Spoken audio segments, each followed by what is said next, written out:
Salam tentara dari Sabur sampai Maroko, dari mana sampai Pulau Rote. Mantalah iman kita, mantalah kasih kita, mantalah pengharapan kita tentunya dalam Yesus menjadi Tuhan dan Juru Selamat kita dan Juru Selamat dunia.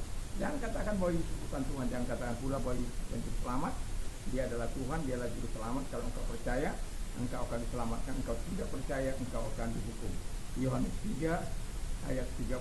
Yohanes 14 ayat ke-6 sudah berkata, akulah jalan dan kebenaran dan hidup. Tiada seorang sampai kepada Allah kalau tidak melalui aku. Dan Petrus mengatakan dalam Kisah 4 ayat 12, dan keselamatan tidak dalam siapapun juga selain dalam Dia Yesus Kristus. Karena di bawah kolong langit tidak nama lain yang diberikan kepada manusia yang olehnya kita diselamatkan. Dan Paulus mengatakan dalam Kisah Rasul 6 ayat 31, percayalah kepada Tuhan Yesus Kristus, maka engkau dan seisi rumahmu akan diselamatkan. Di nama Tuhan. Mantap. Sebelum kita mendengar firman Allah, mari kita berdoa. Terima kasih Tuhan, biar kami adalah orang-orang yang selalu mengalahkan setan dunia ini Bapa di surga, karena kami tahu Tuhan bersama kami. Dalam nama Yesus, amin. Saya akan membacakan 2 Tesalonika 3 ayat 1 sampai dengan 5. Selanjutnya saudara-saudara berdoalah untuk kami, supaya firman Tuhan beroleh kemajuan dan dimuliakan sama seperti yang telah terjadi antara kamu, dan supaya kamu terlepas dari pengacau orang-orang yang jahat, sebab bukan semua orang beroleh iman. Tapi Tuhan adalah setia, Dia akan menguatkan hatimu dan memelihara kamu terhadap yang jahat. Dan kami percaya dalam Tuhan bahwa apa yang kami pesankan kepadamu kamu lakukan dan akan kamu lakukan. Kiranya Tuhan tetap menunjukkan hatimu. Kiranya Tuhan tetap menunjukkan hatimu kepada kasih Allah dan kepada ketabahan Kristus. Haleluya. Puji nama Tuhan. Jadi kita bisa melihat ini menang mengalahkan setan atau dunia atau iblis dan lain sebagainya lah, itu macam-macam itu. Dan kemarin saya sudah menyampaikan bagaimana menang mengalahkan dunia dalam part yang pertama. Jangan pernah meremehkan keputusan yang harus kita ambil, jangan pernah meremehkan kekuatan dan kuasa setan, jangan keputusan yang harus kita ambil, hiduplah dalam kuasa, dalam doa, dan yang ketiga, hiduplah dalam iman kepada Yesus. Nah, dalam bagian yang kedua ini, yang pertanyaan tetap sama, keputusan apa yang harus kita ambil untuk menang mengalahkan dunia, mengalahkan setan, mengalahkan iblis. Keputusan yang harus kita ambil dalam keputusan yang harus kita ambil untuk menang mengalahkan setan menurut 2 Tesalonika 3 ayat 1 sampai 5 adalah sebagai berikut. Pertama, hidup selalu dalam ketaatan kepada Kristus. Jadi untuk kita bisa mengalahkan dunia, mengalahkan setan, mengalahkan iblis, mengalahkan penggoda, mengalahkan cobaan, kita harus selalu taat kepada Tuhan.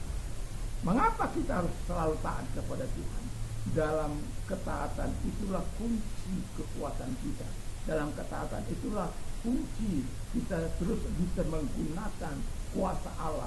Dalam ketaatan itulah kita bisa mengalahkan setan. Dalam ketaatan itulah kita bisa melihat kuasa Allah dinyatakan melalui perkataan apa yang kita keluarkan. Makanya firman Allah katakan, usir setan-setan dalam nama Yesus. Jangan seperti anak imam kecewa, mereka tidak taat, mereka hidupnya kacau balau, tapi lalu mau usir setan, dihancurkan setan gitu.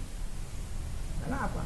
Pentingnya ketaatan kepada Tuhan, karena ketaatan itu adalah kunci kita menerima rahmat Tuhan, menerima kuasa Allah mengalir terus dalam kehidupan kita sebagai orang percaya. Itu sebabnya saya setelah percaya kepada Yesus, bukan berarti saya orang yang super taat, bukan. Tetapi saya tahu menggunakan apa itu kuasa Tuhan, apa itu ketaatan. Saya tahu ketika saya tidak taat, saya harus minta ampun kepada Tuhan. Dan itu sebabnya ketika saya sakit, saya tidak pergi kemana-mana. Saya hanya bisa memohon pertolongannya, dan segala kebaikan Tuhan saya terima. Karena apa? Tuhan tahu isi hati kita, pikiran kita, hidup kita. Biar orang lain tidak tahu, Tapi yang saya mau katakan, ketaatan kita itu bukan ketaatan pura-pura. Motivasi ketaatan kita bukan pura-pura, tapi sungguh-sungguh berdasarkan kepada kasih kita kepada Yesus menurut firman Allah yang sudah kita dengar. Dan sebagaimana jemaat di Tesalonika diharapkan oleh Paulus untuk taat untuk bisa mengalahkan si penggoda atau si jahat itu. Yang kedua, dikatakan perkatakan firman Tuhan. Mengapa kita penting memperkatakan firman Tuhan? Karena Yesus saja memperkatakan firman Tuhan dalam hidupnya. Dan ketika setan mengatakan, kalau memang engkau anak Allah, cobalah buat roti ini menjadi batu. Tapi Yesus berkata, manusia bukan hanya hidup dari roti, tapi dari setiap firman yang keluar dari mulut Allah. Lalu dia membawa dia ke kota suci, menemukan dia di hubungan baik Allah. Lalu mengatakan, jika engkau anak Allah, jatuhkan dirimu. Karena ada pesan bahwa malaikat-malaikat Allah akan menatang dia. Dan Yesus berkata kepadanya, ada pula tertulis, jangan engkau mencobai Tuhan Allah. Jadi sama dengan orang-orang di sebelah sana kadang-kala, kalau engkau betul-betul anak Allah, betul-betul katanya kan minum racun maut, tidak akan mati. Saya katakan dia dulu yang minum, karena kita tidak boleh mencobai Tuhan Allah, tidak boleh. Tetapi kalau orang itu tanpa kita ketahui melakukan, kita pasti selamat. Itu sebabnya dimanapun kita berada akan selalu ada. Saya tidak mau mengatakan, tapi satu kali saya pernah mengalami itu, dimana ketika saya pegang itu gelas, tak. Kenapa? Saya tidak seujun kepada dia, tetapi saya sadar bahwa kita tidak tahu apa maksudnya. Tetapi yang mau saya katakan, Tuhan akan memberikan kita kuasa untuk mengalahkan setan dengan segala kekuatannya, dengan segala pengaruhnya, dengan segala pekerjaannya, karena kita memiliki. Nah, lalu yang ketiga dikatakan, lalu yang ketiga sebelum kenapa pentingnya kita memperkatakan firman Allah itu? Yesus dicobai oleh si setan. Lalu dia membawanya ke hubungan baik Allah. Lalu menunjukkan kemuliaan dunia kepadanya. Wow, menunjukkan segala kemuliaannya, kemuliaan si setan itu. Kalau engkau sujud menyembah kepadaku, maka semua ini aku akan dapat. Kan ada orang banyak karena harta dunia ini rela sujud menyembah kepada setan. Ada banyak orang karena harta dunia ini rela menyerahkan tumbal sebagai bayarannya, dan itu sudah banyak kita dengarkan di tengah-tengah masyarakat. Apa yang mau saya katakan kepada kita, jangan lakukan itu. Karena ketika engkau memperoleh kekayaan dari setan, setan akan menarik sesuatu daripadamu.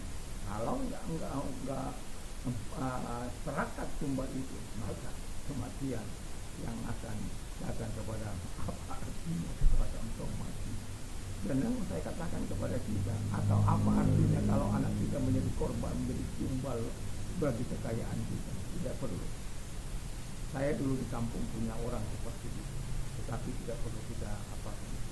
Dan yang ketiga, lalu dikatakan, hei, hanya kepada Allah saja engkau sujud menyembah, tidak kepada yang lain. Haleluya. Maka perkatakan firman Allah. Lalu yang ketiga kata firman Allah, supaya kita mengalahkan setan, ambil keputusan untuk mempraktekkan atau melakukan firman Tuhan yang sudah kita terima. Kalau dikatakan Tuhan berdoa, praktekkan. Kalau kita membaca firman Allah, baca dengan sungguh-sungguh. Lalu hidup, dikatakan hidup dalam kebenaran, hiduplah dalam kebenaran, hidup dalam kekudusan, hiduplah dalam kekudusan. Supaya apa? Tuhan memberkati kita. Dan orang yang yang mempraktekkan firman Allah, dia akan menerima kuasa daripada Tuhan. Puji nama Tuhan.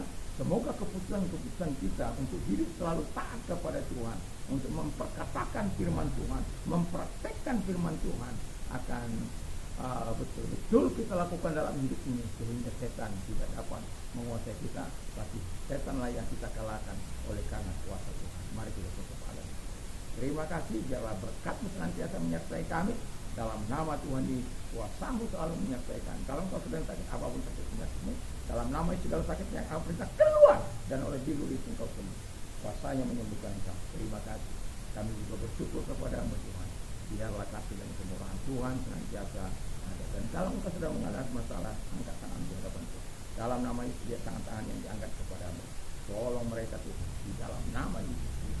Kami sungguh bersyukur, kami berterima kasih kepada Tuhan menolong mereka. Mereka mengerti. Di dalam nama Yesus kita berdoa. Haleluya. Amin. Selamat pagi. Semoga hari kita adalah hari-hari yang terus menyenangkan hati Tuhan, dan terus kita mengalami kemenangan yang daripada Allah, sehingga setan tidak dapat menguasai kita. Di dalam nama Yesus.